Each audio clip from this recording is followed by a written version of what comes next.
Bora, time! Vamos lá, mais um videozinho aqui. Nesse vídeo eu quero falar com vocês sobre inventário. E para quem não me conhece, sou Guilherme Carrapatoso, CEO da InovaCode. Tenho feito alguns vídeos aqui para passar um pouco de conhecimento para vocês sobre essa tecnologia de RFD.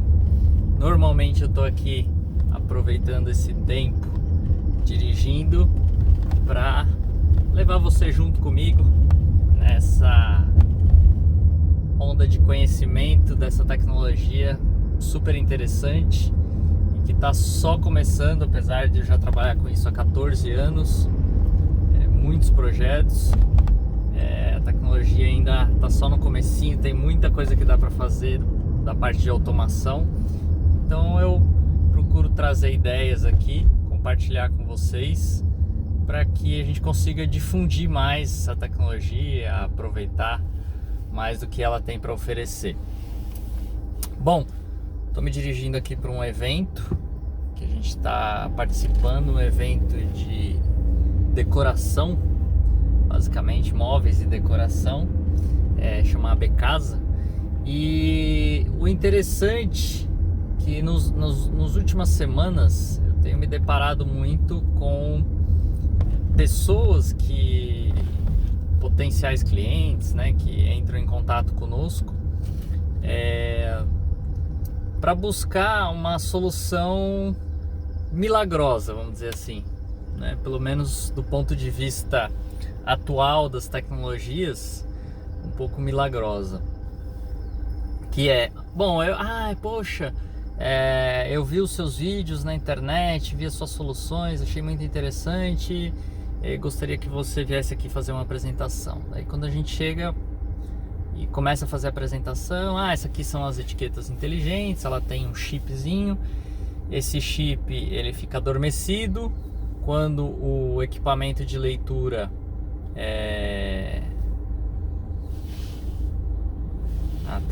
tem uma vibraçãozinha na câmera, mas é do carro. Quando o equipamento de leitura envia uma onda de rádio, essa onda de rádio acorda esse chip e esse chip começa a responder para esse equipamento que fez esse envio. Isso nas etiquetas de tecnologia passiva, né? Que seria UHF ou NFC ou LF. E então funciona nesse processo. O interessante então, é quando eu começo a explicar esse processo, o pessoal muitas vezes fica um pouco impaciente e aí fala assim, não, mas peraí, o que eu quero é apertar um botão e saber tudo que tem ali no meu estoque, ou saber tudo que tem no meu ambiente, na minha sala, ou saber tudo que tem na minha empresa e onde as coisas estão. Aí eu falo, entendi, não é tão mágico assim.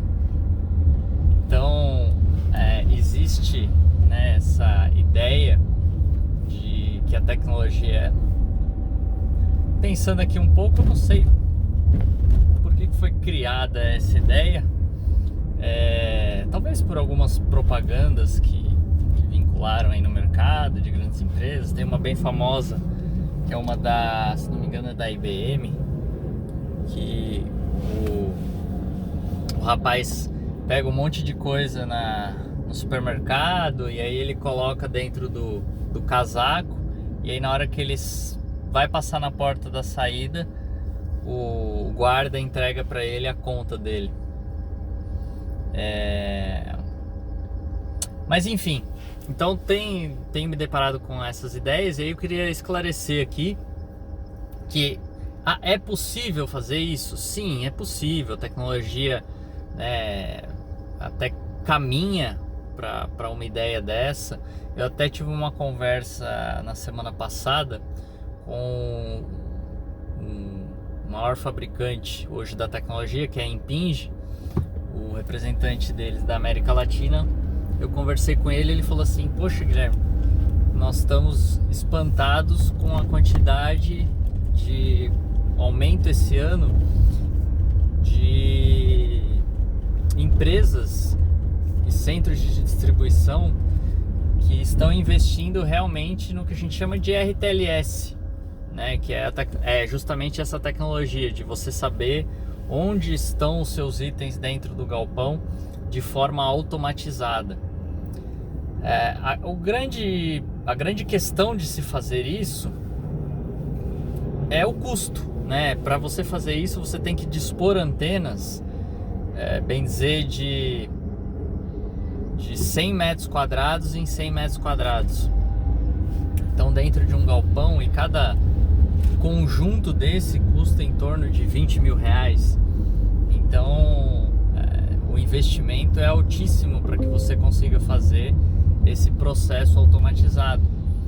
Então, possível mas principalmente para empresas de menor porte, ou que o core delas não seja a parte logística, distribuição, fica difícil justificar esse investimento, porque é algo secundário, né?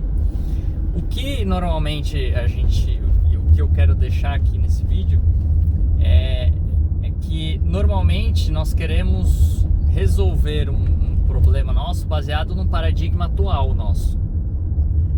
E muitas vezes, quando a gente conhece uma nova solução, o interessante é que a gente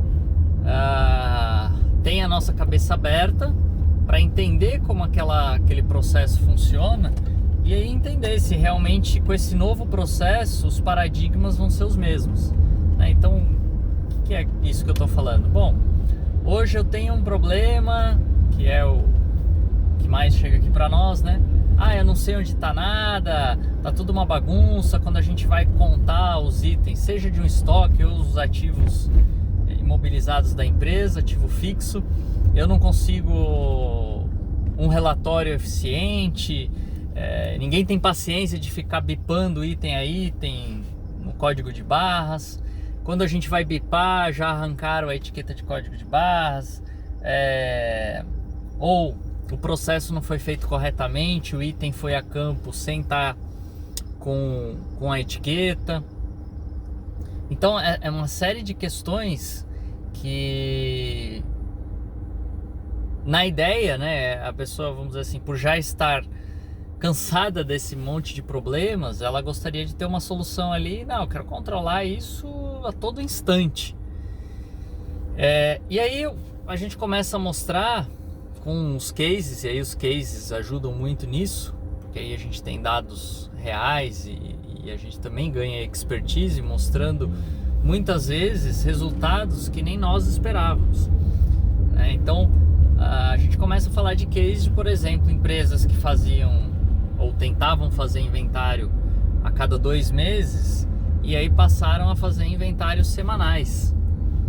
E aí a gente mostra outros cases de empresas com itens de maior valor agregado, então elas precisam ter um controle mais rígido, né, ali no processo.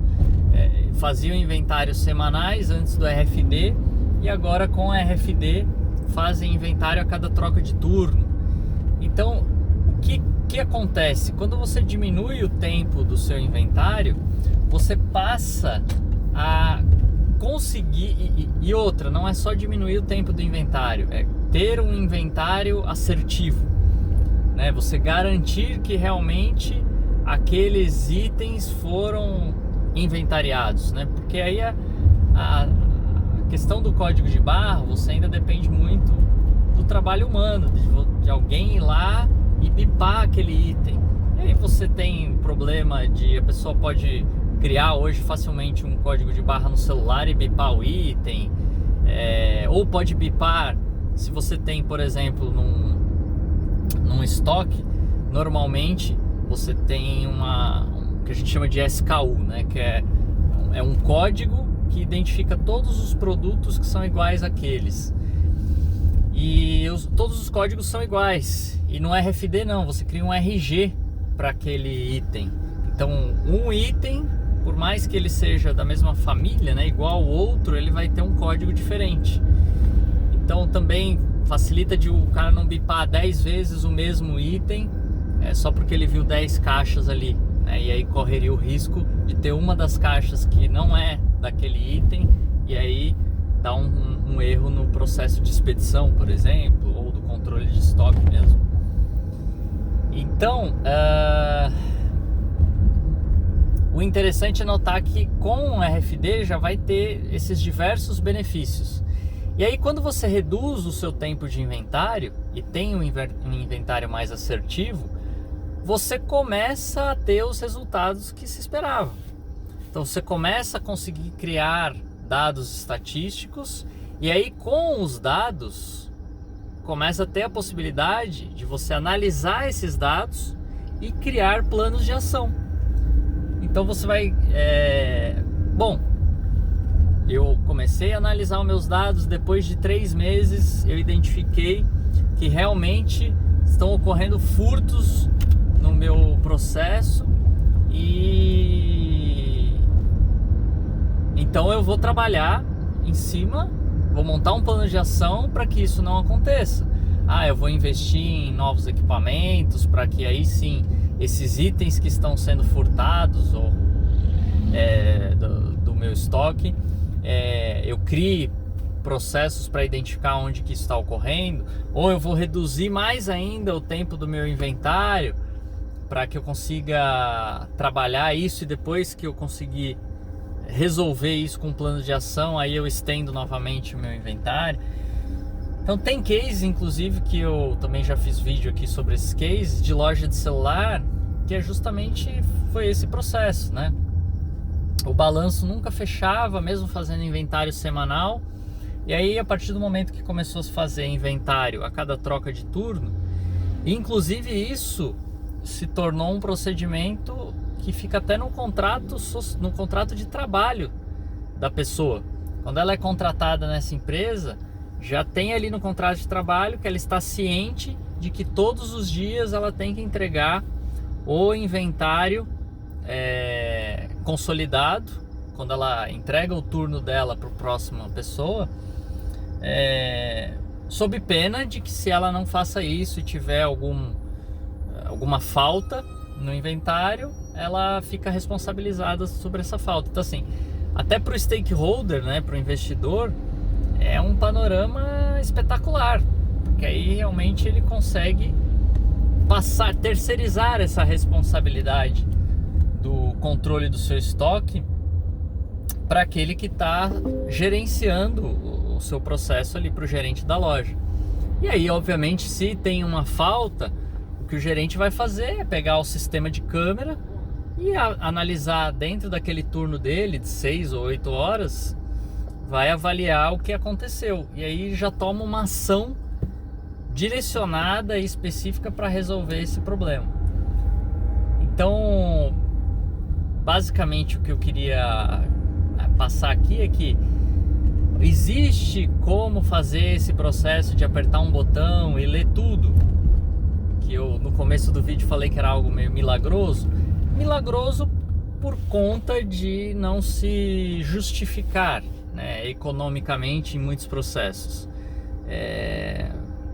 E também, mesmo que implantado isso, não é algo tão simples de fazer funcionar, né?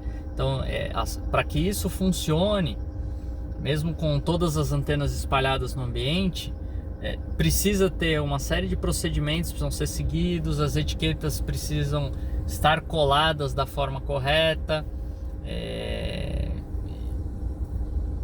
a parte do ambiente todo precisa estar preparado para que a coisa funcione, para que eu não tenha barreiras quanto à tecnologia.